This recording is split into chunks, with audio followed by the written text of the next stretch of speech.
Assalamualaikum warahmatullahi wabarakatuh. Bismillahirrahmanirrahim. Alhamdulillah hamdan nasulu bihi ila kashfil hijab wa nu'addu bihi minal ahbab wa nashhadu an la ilaha illallah wahdahu la syarikalah wa nashhadu anna Muhammadan abduhu wa rasuluh wa habibuhu wa safiyuh wa khiyaratuhu min khalqih ba'athahu Allah bin nuris sati wal bayyinil lami wassayfil qati fa ballagha risalah wa adal amanah wa adha sunnah wa asasa syariah wa nasahal ummah wa abadallaha hatta atahul yaqin. Allahumma salli ala sayyidina Muhammadin abdika wa nabiyyika wa rasulika nabil ummi wa ala alihi wa sahbihi wa sallim tasliman biqadri azamati dhatika fi kulli waqtin wa hin. Amma ba'd.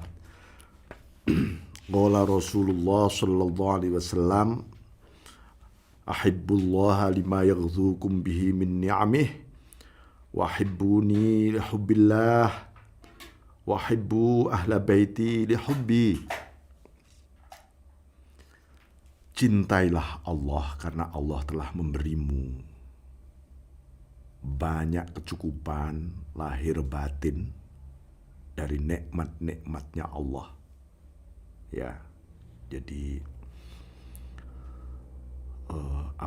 tidak ada sebenarnya alasan kita ini untuk tidak mencintai Allah.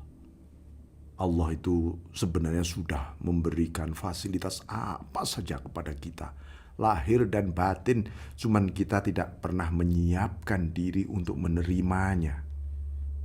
Itu loh. Dilanjut, cintailah aku karena cinta kepada Allah. Bahkan mencintai Nabi pun, cintailah aku, kata Nabi, karena cintamu kepada Allah. Jadi maksudnya, orang yang mencintai Allah pasti mencintai Nabi.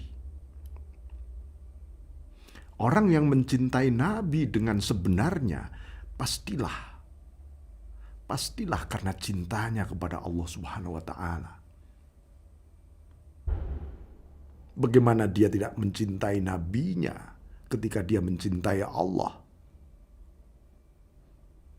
Karena kita bisa mencintai Allah sebenarnya karena syafaatnya Nabi yang menjadi kekasihnya Allah.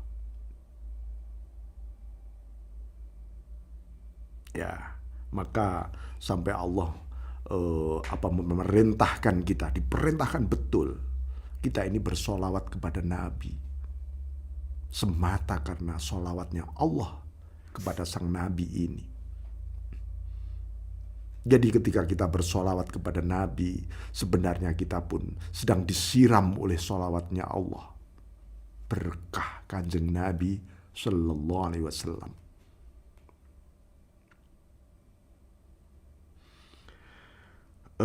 Bismillahirrahmanirrahim. Wahibbu ahla baiti li hubbi. Cintailah keluarga ahlil bait, keluargaku, karena cintamu kepadaku. Bukan karena sosok dan prestasi atau apa yang ada di dalam ahlul bait itu. Semata ketika kita mencintai Nabi, maka cinta kita menjadi sejati. Karena mencintai Nabi, pasti juga mencintai Allah. Kalau mencintai Allah dan mencintai Nabi, pasti akan mencintai keluarganya. Nah, cinta ini memiliki pertanggungjawaban. Nah, kalau Anda mencintai anak Anda, ketika dia melanggar misalnya, berbuat buruk, ya harus diperingatkan, diberi pelajaran di ini, supaya selamat. Kalau benar-benar cinta kepada si anak, bukan membiarkan, memuji anak itu. Lalu anaknya nggak boleh disalahkan. Itu bentuk kesalahan besar kita. Berarti kita tidak sejati mencintai anak kita namanya. Nah itu, begitu juga mencintai ahlul bait. Seperti itu. Bismillahirrahmanirrahim. Ini menggambarkan ya bahwa di dalam hadis ini ada tasfiyah, ada struktur mengenai penjernihan batin. Penjernihan batin. Siapa yang menemukan penjernihan batin itu batinnya ya akan bersih. Maka baik lahir maupun batin. Kata Syekh Ahmad Ar-Rifai, fa'an tusoffiya kulliyataka, hendaknya engkau membersihkan seluruh dirimu, lahir batin itu, min adnasin nafsi wal khalqi wad dunya, dari kotoran-kotoran makhluk, kotoran-kotoran diri, kemudian kotoran makhluk, pengaruh-pengaruh makhluk dan pengaruh dunia. Di dalam hati kita ini harus dibersihkan, diistighfari terus, ditobati terus. Ya. Nah, itu dari segi lahiriah. Dari segi batinnya apa? Kita bersihkan keseluruhanmu, bersihkanlah. Pantu Sofia, kulliyatak min ghubari ru'yatil a'mal, dari debu-debu melihat amal. Orang senang melihat amalnya itu seperti berdebu sebenarnya. Seperti berdebu batinnya. Maka apalagi tolabul awad alal amal, mencari minta ganti rugi kepada Allah atas amalnya Tuhan. Pahalaku mana? Kan aku sudah melakukan ini dan itu. Namanya tolabul awad. Tandanya Anda tidak ikhlas, masih nagih Gusti Allah. Anda kayak debt collector saja. Ya. Wal iltifat minhu ila ma siwah, dan kita mulai berpaling dari selain Allah. Itu bentuk kotoran di dalam batin yang harus dibersihkan. Maka disinilah satu hal yang disebutkan bahwa Rasulullah SAW juga bersabda, ala inna awani Allah fil ardi hiyal qulub. Ingatlah bahwa sesungguhnya wadah, ya, awan itu wadah. Wadah itu artinya tempat bersemai. Tapi tempat ini hanyalah metafor ya, bukan berbentuk. Wadah-wadahnya Allah di muka bumi ini adalah hati. Ya, tentu adalah hati orang beriman. Fa'habul awani ilallah ta'ala asfaha wa aslabuha wa rukuha. Yang paling dicintai wadahnya Allah itu yang bagaimana? Ya, yang paling bersih tentu saja, paling bagus, paling jernih. Itu maksudnya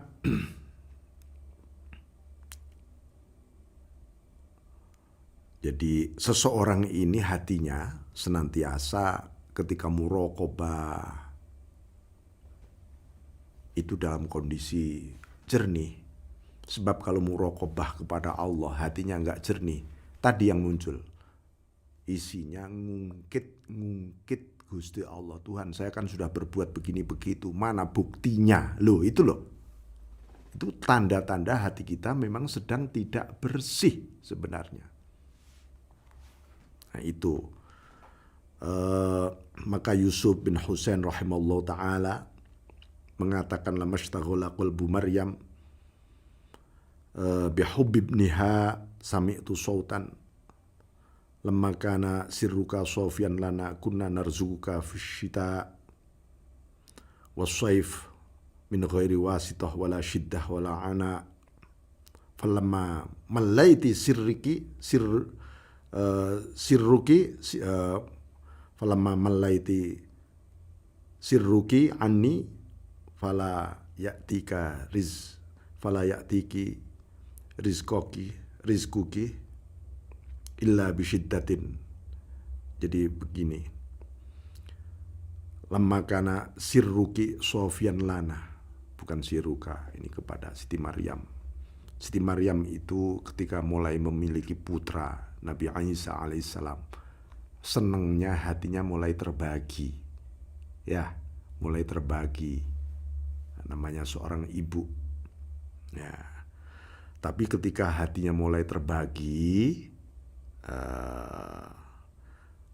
ketika sebelum terbagi dulu, sebelum punya putra, hatinya untuk Allah saja. Apa saja oleh Allah dicukupi. Ya. Ma'idatam minas sama, seluruh sajian-sajian dari langit itu datang dengan sendirinya. Dicukupi semua oleh Allah. Nah, ketika mulai terbagi hatinya, maka muncul kata Siti Maryam, sami'tu sautan, aku mendengar sebuah suara. Ya. Ketika batinmu bersih hanya untukku, kami memberikan rizki kepadamu baik di musim panas maupun musim dingin, tanpa perantara, tanpa kepayahan, tanpa pertolongan perantara siapapun, pokoknya langsung ada. Tapi ketika batinmu mulai berpaling dari aku nih gara-gara Isa ini, mulai terbagi maksudnya, maka rizkimu tidak datang lagi kecuali dengan kepayahan. Inilah maksud dari firman Allah. Wa huzzi ilaiki bizid'in nakhlati tusaqitu alaiki rutoban janiyya. Guncang-guncanganlah, oyak-oyak diguncang-guncanglah cabang-cabang kurma itu, ya, sehingga kurma itu akan pada jatuh. Kurma yang matang pada jatuh. Dulu ketika hatimu masih untukku, bersih, full untukku, kamu tidak perlu payah memanjat pohon kurma, mengguncang-guncang pohon kurma. Sekarang mulai kamu memanjat. Ini penafsiran, ya, seakan-akan memberikan gambaran bahwa seorang hamba ketika full untuk Allah itu, ya, memang dia tidak butuh yang lain karena itu oleh Allah dipenuhi kebutuhannya. Tapi ketika mulai terbagi hatinya, mulailah ada ikhtiar, kepayahan, ini dan seterusnya. Ini menarik sekali. Tetapi memang ayat ini ada sebagian sufi yang menafsirkan begini. Apakah ketika Sayyidatina Maryam alaihassalam itu sebelum memiliki putra Nabiullah Isa alaihissalam itu makomnya lebih tinggi, atau justru ketika memiliki putra ini malah lebih luhur makomnya? Bagaimana dengan ayat ini? Nah, ulama sufi lalu dalam perspektifnya, ini ahlul ma'rifah memandangnya berbeda pandang, tetapi sama-sama benar. Yang satu mengatakan ketika hatinya full pada Allah, semua dicukupi. Tapi ketika mulai terbagi kepada sang putra, mulailah ada kepayahan. Seakan-akan, oh, ini derajat sofiyah, derajat kesufian Siti Maryam mulai sedikit turun. Tapi menurut para sufi yang lain mengatakan, oh, justru tidak. Justru tidak.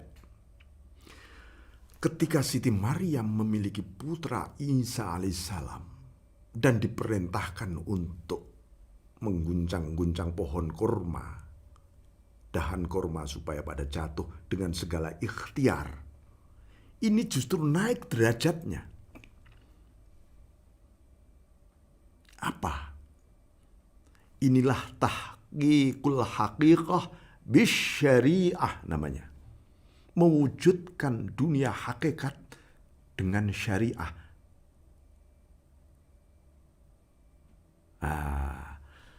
Ketika masih full dengan Allah, ini wilayah fana. Ketika memiliki putra, inilah Siti Maryam memasuki wilayah al-baqa, al-baqi billah, sehingga wilayah baqa itu wujudnya ikhtiar kita, tapi ikhtiar yang diselubungi oleh hakikat.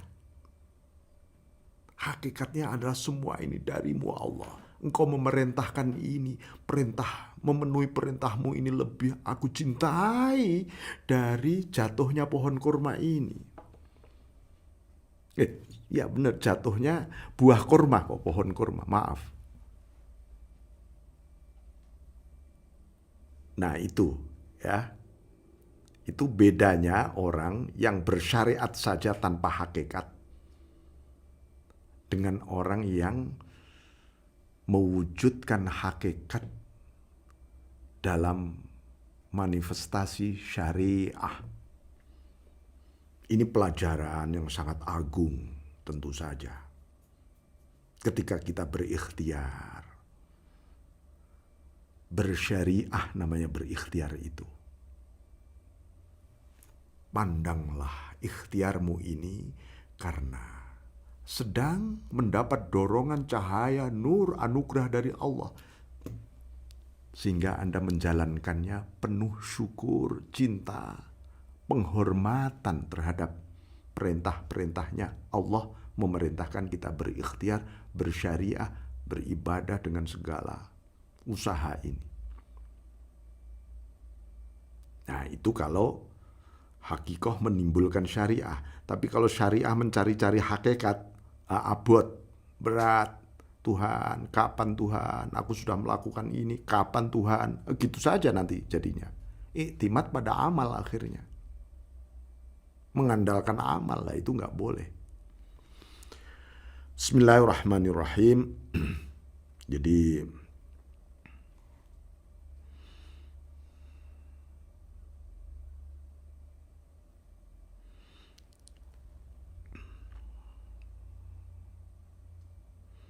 Abu Muhammad al-Jurairi rahimahullah ta'ala, ada yang membaca al-Jariri, mengatakan innallaha ta'ala hakama ala asfiyaihi wa ahbabih alla yakhrujuna minad dunya illa wa tuqul ubudiyyati fi a'naqihim wa bihaqqin aqul mashtaghala ahadun bighairi illa dha'a umruh wa dhahabat anhu safa'ul waqt faman arada safawatal waqti falyu'athirillah ala syahwatih. Allah Ta'ala memiliki satu aturan kepada para sufi, para kekasihnya, untuk tidak meninggal di dunia ini kecuali ya di lehernya ini ada sesuatu penghambaan yang kuat kepada Allah. Maksudnya jangan sampai hidupnya di dunia ini sibuk ya, lalu usianya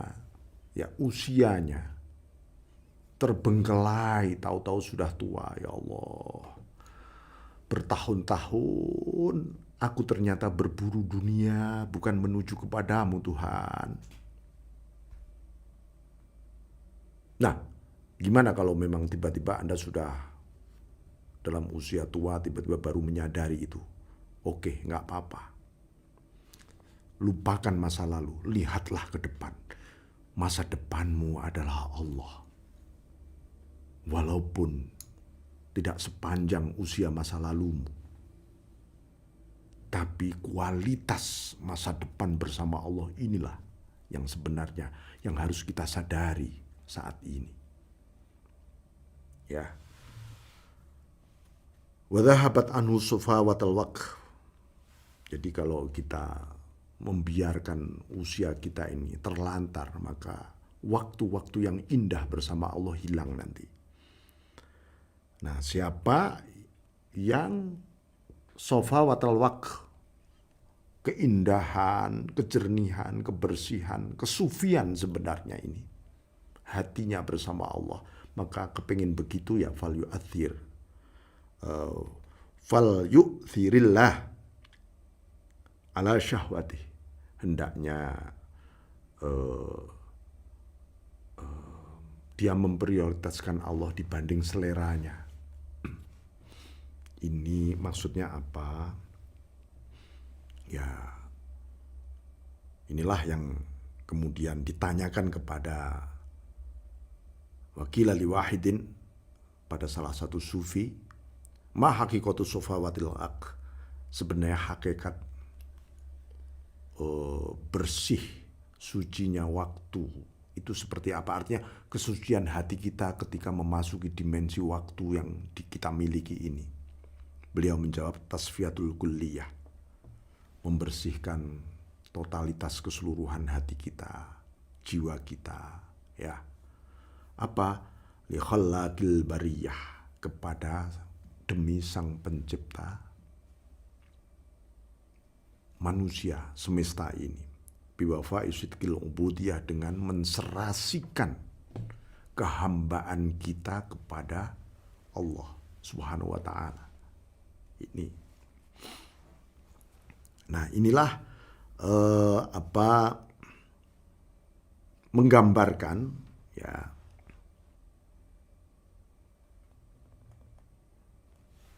bagaimana kita belajar untuk bersih diri, zahiran wa batinan, tazkiyatun nafs wa tadhirul qulub, ya, membersihkan nafsu kita dan menyucikan hati kita dalam fi kulli syai', dalam segalanya, memang dalam segalanya. Lengah sedikit ya, kita cepat-cepat istighfar, itu aja.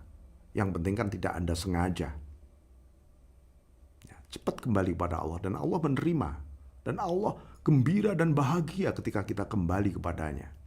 Ketika istighfar itu melebihi segala yang kita miliki, yang kita cintai sebenarnya. Gembiranya Allah itu. Ya, jadi maka kisah mengenai Nabiullah Ibrahim alaihissalam yang dikisahkan oleh Allah, yauma la yanfa'u malu wala banun illa man atallah biqalbin salim, ketika hari di mana harta dan anak tidak ada gunanya sama sekali, ya, kecuali yang bermanfaat itu adalah orang yang datang kepada Allah dengan hati yang selamat. Apakah setiap saat hati kita ini datang kepada Allah apa enggak ya? Loh, ketika datang pun kita harus dengan hati yang selamat, biqalbin salim. Qalbun salim, selamat dari segala hal selain Allah. Kita datang kepada Allah dengan keutuhan hati. Ini yang bisa bermanfaat bagi kita di hari akhir nanti.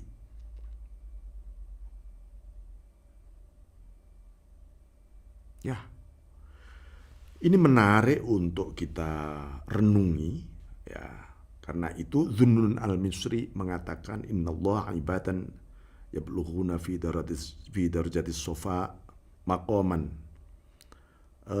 taqau fi firasatahum ala sirrin nas fa'rifuna su'ada minal ashqiya yakhtassu birahmatihi man yasha min ibadihi.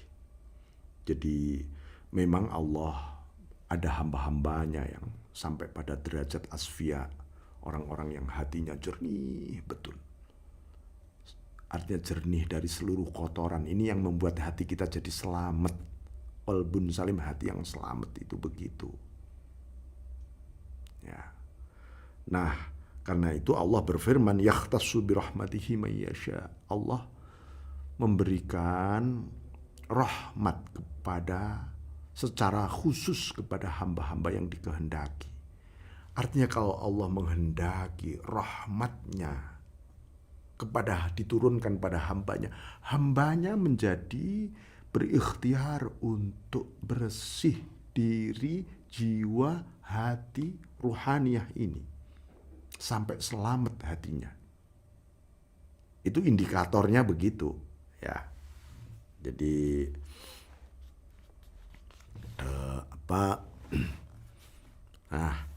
gambarannya seperti itu ya. Jadi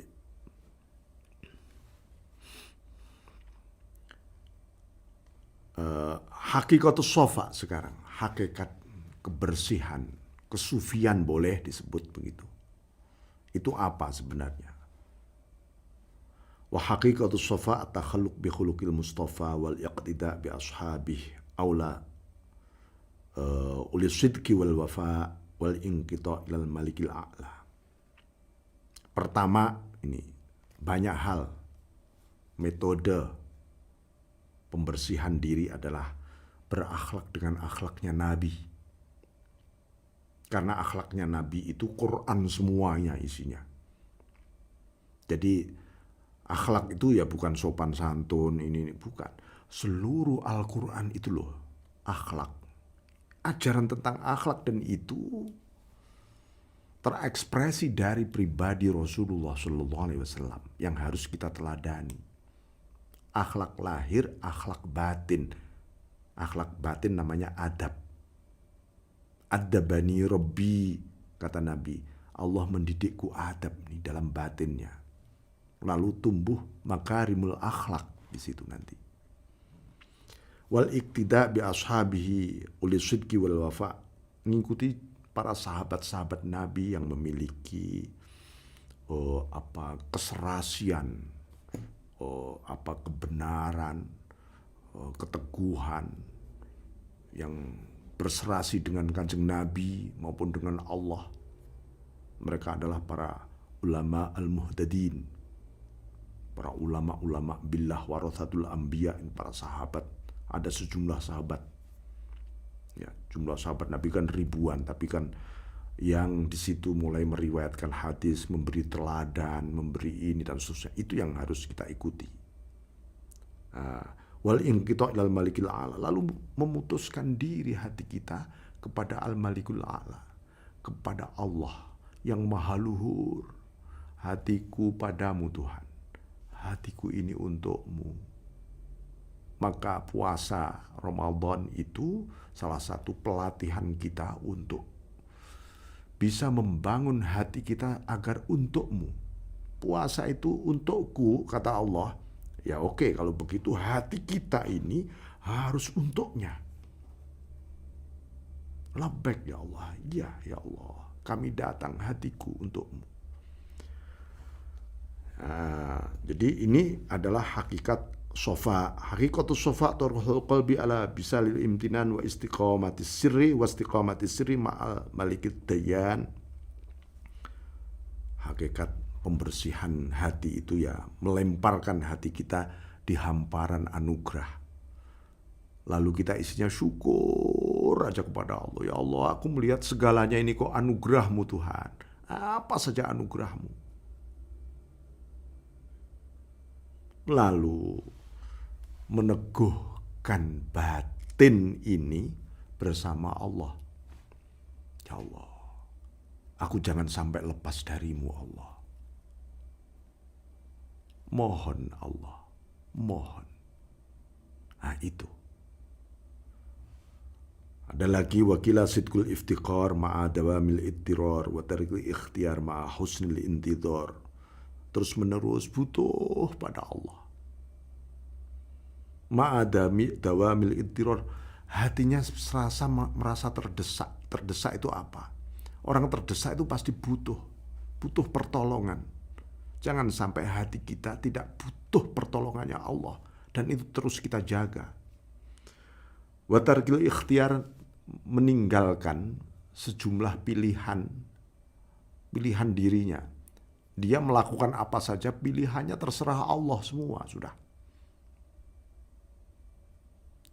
Wa yakhtar yakhluqu ma yasha wa yakhtar, Allah menciptakan dan memilihkan. Ya sudah, pilihannya terserah engkau Allah. ma'a husnil intidhar, dengan menunggu yang bagus. Di dunia ini kan kita menunggu sebuah pertemuan dengan Allah, tapi harus dengan menunggu. Ya. Bismillahirrahmanirrahim. Wakila fana'ul kulliyah tahta kamalil qudrah wa tayranil himmah bi asnihatis syauq nahwa rabbil izzah. Total kita fana atas keparipurnaan kudrohnya Allah. Jangan sampai kita menganggap takdirnya Allah ini tidak sempurna.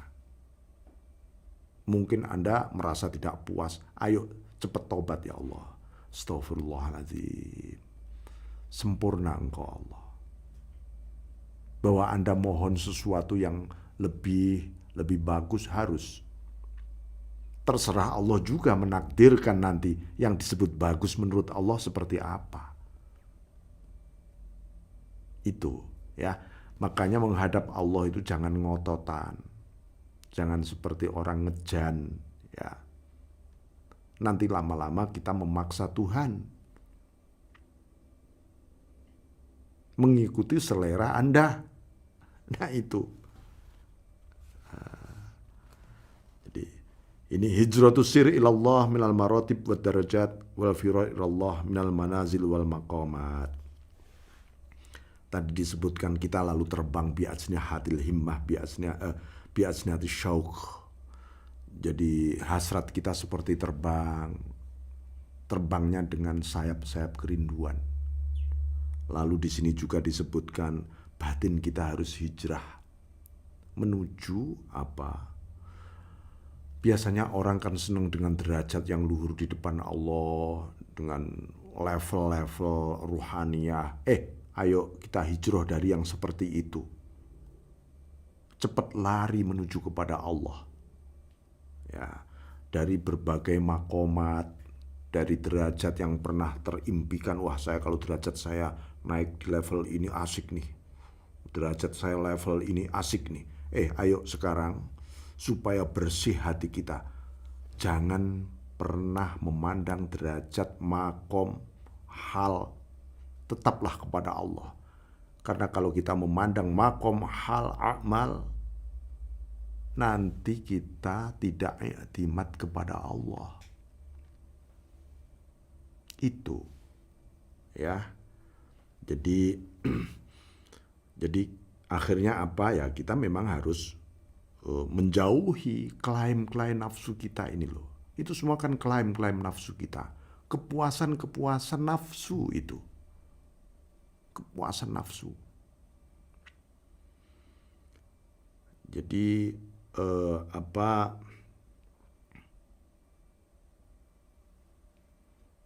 kita malah dorongan ruhaniyah, roh kita itulah yang dorongan roh itu hanya menuju kepada Allah. Maka kolbu itu tempatnya kenapa di tengah? Qallaba yuqallibu taqliban, berbolak-balik. Kadang-kadang hati itu memihak pada nafsu. Kalau memihak pada nafsu nanti hati diseret mengikuti selera nafsu. Kadang-kadang berbalik memihak kepada roh. Roh mengajak hati ini kepada Allah saja, itu roh. Kepada kebenaran hakiki.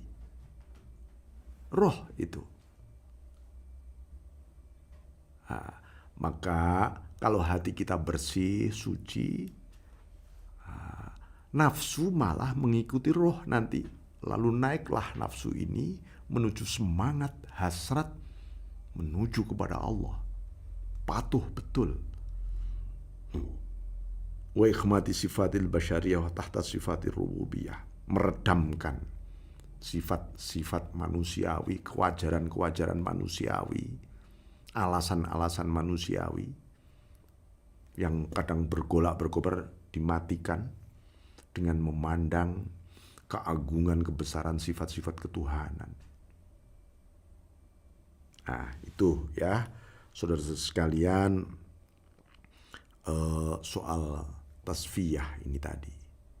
Wal afu minkum Wallahu muwaffiq ila aqwamit thoriq. Assalamualaikum warahmatullahi wabarakatuh.